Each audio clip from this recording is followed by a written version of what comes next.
Chapter 7: The Proximity Concept and Orbiting.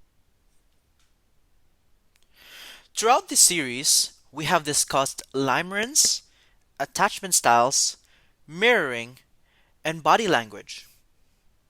But what if attraction develops simply because two people are around each other frequently? Today, we will explore how physical closeness, repeated exposure, and modern social behavior such as orbiting and breadcrumbing can influence attraction. By examining several psychological studies and concepts, we will uncover why certain people remain in our minds and how familiarity can shape both romantic and platonic connections. First, let's take a look at Theodore Newcomb and his influential research known as the Bennington College Study. Theodore Mead Newcomb is an American psychologist and professor who pioneered research in American social psychology. He is best known for examining the attitudes of students and how their perspectives shifted from conservative to more liberal viewpoints. In Finkel's Betrayal, the author explains that students who desired more independence from their families and who wanted to take a more active role in college activities changed their attitudes more than those students who desired to maintain close familial ties. The second but related factor was the personality of the individuals who did not change their attitudes. These individuals tended to have lower self esteem, be more socially insecure, and be more socially isolated. In other words, students who became actively involved in college life and gained greater independence from their families were more likely to experience changes in their beliefs and attitudes. Newcomb concluded that independence can influence decision making and potentially shift a person's perspective when they are exposed to new experiences and ideas. In contrast, students who maintained stronger ties with their families tended to retain their original viewpoints and remain more influenced by familiar social values. Therefore, individuals who become immersed in new environments may be more open to personal growth and attitude change. At the same time, strong family influence can sometimes shape a student's choices or limit opportunities for independent decision making, which may contribute to feelings of insecurity in certain situations. Apart from Theodore Newcomb, another psychologist who contributed to our understanding of attraction and relationship was Leon Festinger through his theory of cognitive dissonance. Leon Festinger was an American psychologist who was known for his work on social comparison and cognitive dissonance theories. His most famous theory, cognitive dissonance, describes the psychological discomfort that occurs when a person holds two contradictory beliefs, attitudes, or behaviors, often leading to changes in behavior or justification. When Festinger described cognitive dissonance as a motivating state of affairs that impels a person to change his opinions or his behavior, um, he was emphasizing how individuals are motivated to reduce the discomfort caused by conflicting beliefs or actions.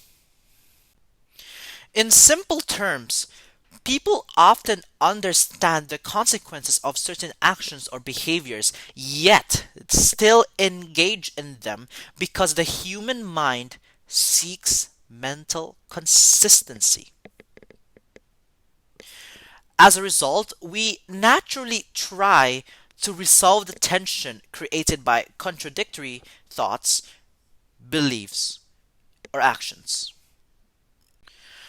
According to Festinger, there are two major ways in which the individual can reduce dissonance in this situation. He can persuade himself that the attractive features of the rejected alternative are not really so attractive as he had originally thought, and that the unattractive features of the chosen alternative are not really unattractive. In other words, there are many ways people can overcome dissonance. One of those ways is by accepting reality rather than idealizing it.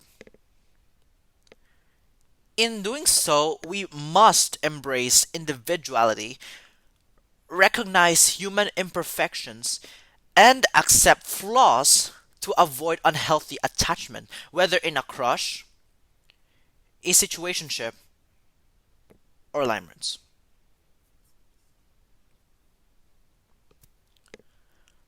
Both key figures have independently contributed to two of the most influential studies related to social relationships and attraction, demonstrating how physical closeness can strengthen human connections. For instance, Leon Festinger, along with Stanley Schachter and Kurt Bach, who both held PhDs in social psychology, investigated the friendships formed among married colleagues living in Westgate housing. Based on the findings of the 1950 MIT Westgate study, individuals who frequently crossed paths were more likely to form friendships because of their repeated interaction and familiarity with one another. On the other hand, Theodore Newcomb established the Acquaintance Process, which is also known as the 1961 University of Michigan study.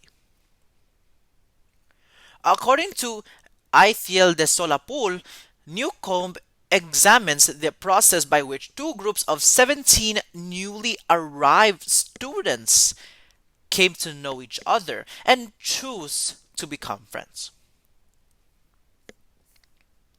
This study explored how relationships developed over time as students become more familiar with one another through repeated interaction. In simple terms, friendships and potential romantic relationships often emerge when people encounter each other regularly. The more opportunities individuals have to interact, the greater the chance that familiarity, shared experiences, and common interests will strengthen their connection. Theodore Newcomb's acquaintance process illustrates how the proximity effect explains our ability to form relationships with people who are physically close to us. When two people share similar attitudes, values, or goals, and continue seeing each other over time, attraction and friendship may become more likely to develop. However, we must take accountability for overcoming our shyness and fear of vulnerability in order to build clarity and genuine trust. In my opinion, ambiguity relies on maintaining a appearances and avoiding direct communication. So, if an individual only practices proximity or other nonverbal cues without expressing their true feelings through clear communication, they may create confusion and emotional frustration for both themselves and the other person. At some point, we must choose between pursuing clarity or remaining trapped in uncertainty and unhealthy patterns.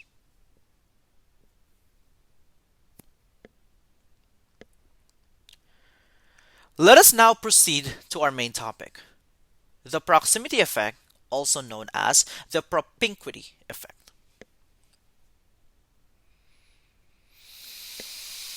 When two individuals are physically close, they may have a tendency to develop romantic feelings or crushes because they see and interact with one another frequently.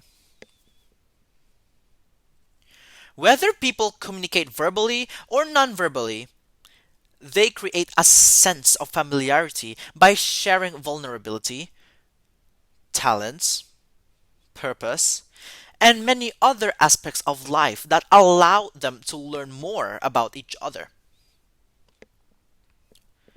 This phenomenon explains what many people informally describe as a proximity crush.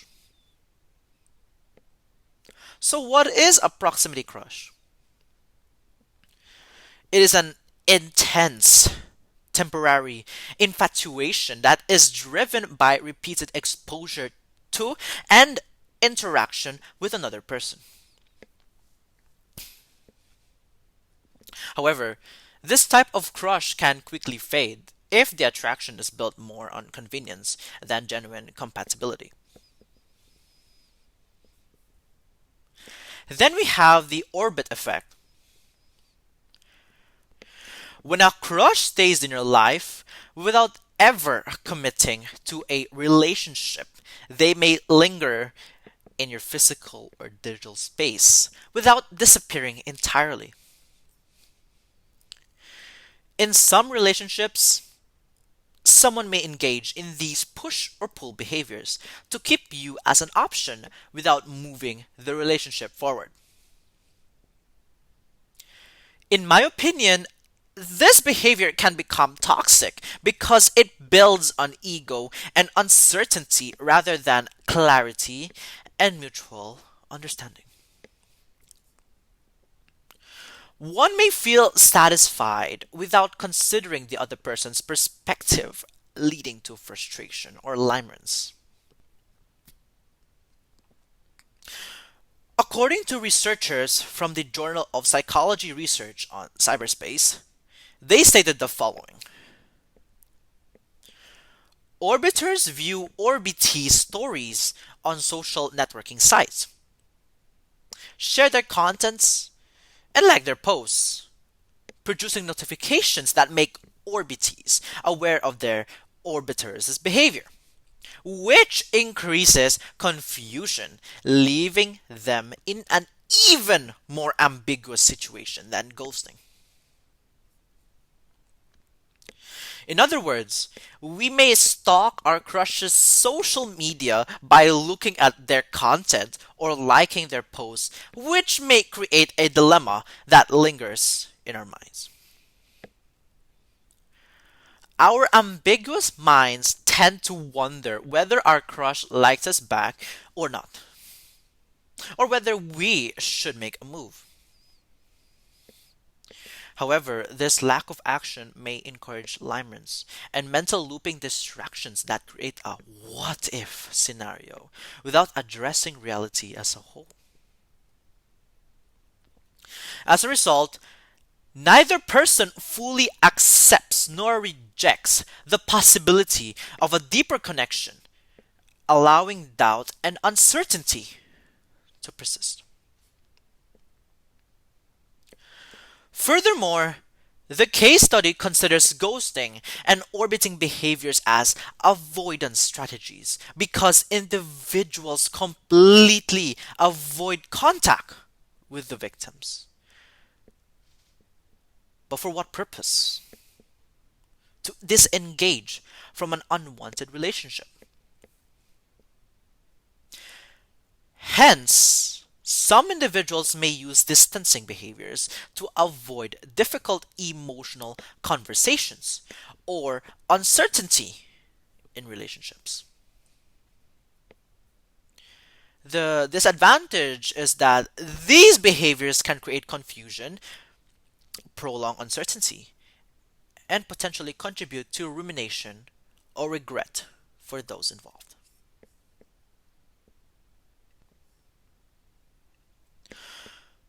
Have you ever noticed crumbs of bread fall behind you after toasting it? Just like a trail of breadcrumbs, some people leave small signs of interest without ever committing to a relationship. Breadcrumbing is the sexually luring behavior of a romantic crush to escape accountability and commitment. An individual may flirt with someone to create emotional vulnerability and then suddenly pull away or become distant. This can sometimes overlap with love bombing, where a partner may engage in excessive communication to seek validation and blur the other person's emotional perspective. Seeing how common breadcrumbing is, I agree that this tactic can be manipulative because it creates an imbalance in emotional investment. But this is not the sole reason why people engage in it.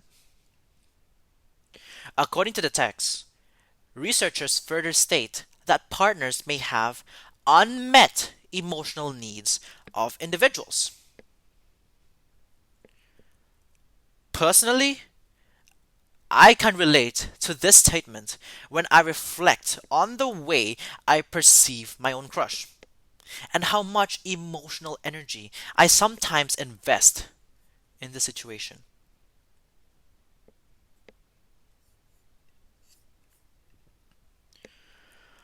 Was there a point in your life where you began to develop an obsession over a song, a hobby, or even a tasty treat?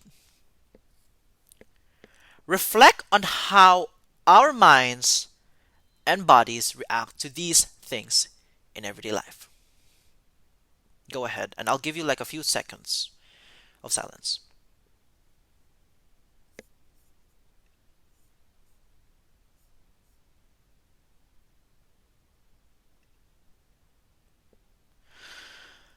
Okay, so we're done reflecting. This is called the mere exposure effect. According to a case study on the mere exposure effect among university students, the mere exposure effect is a psychological phenomenon of how we subconsciously develop a preference for something we are exposed to. In crush dynamics, this illustrates how individuals may develop feelings for someone simply because they see each other often. Repeated exposure creates familiarity, and familiarity can increase comfort, preference, and positive perceptions of another person. Unfortunately, this familiarity may sometimes cause people to overlook flaws or warning signs as they idealize their crush from afar. When meaningful interaction finally occurs and clarity becomes prioritized, the attraction may either fade as reality replaces fantasy or develop into a successful platonic or romantic relationship. Now, the mere exposure effect doesn't just apply to songs, hobbies, or favorite foods. It can also apply to people and the habits they bring into our lives. Sometimes we remain attached to individuals whose behavior conflicts with our expectations because familiarity itself can feel comforting. The more time we spend around certain people, the more our minds adapt to their presence, making their actions seem normal even when we may not fully agree with them. Is there a possible way to build attraction or resolve a disagreement between two people, including one of America's most famous founding fathers and a future ally? The Benjamin Franklin effect. It is a psychological phenomenon that occurs when a person performs favors for those people whom they like, where the liking for that person will increase. In other words, individuals may begin to like someone more after doing them a favor. For instance, one can simply ask for the time or seek assistance with homework. This can be explained through Festinger's cognitive dissonance theory, where people decide that the recipient of the favor is likable, sometimes overlooking flaws or incompatibilities in the process. In the 18th century, Benjamin Franklin was facing a rival legislator, and by asking to borrow a rare and valuable book, their dispute eventually transformed into a friendship after the legislator agreed to his request. This was how the Benjamin Franklin effect originated, contributing to my understanding of how attraction and positive relationships can be strengthened through acts of assistance, cooperation, and investment in another person.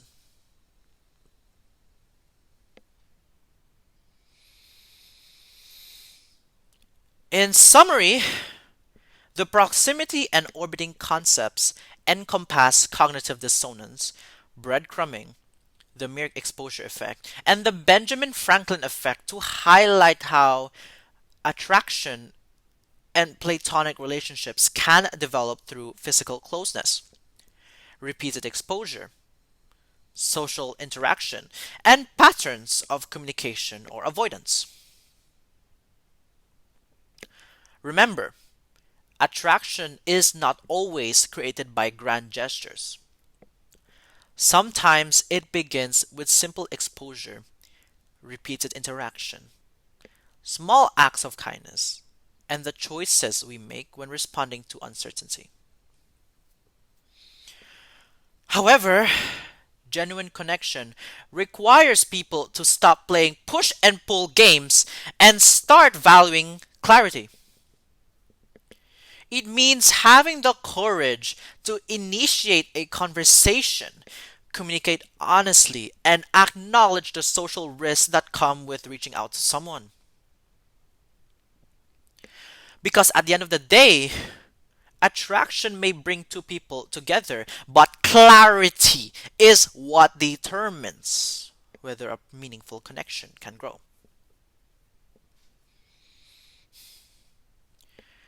In chapter 8, we will bring everything together from the Baader-Meinhof phenomenon and the communication accommodation theory to the halo effect, ventral aligning, scopisthesia, and extinction burst. We will examine the final pieces of the puzzle. I will then connect every major theme discussed since April into a unified narrative that explains what I call the double attraction paradox. Thank you.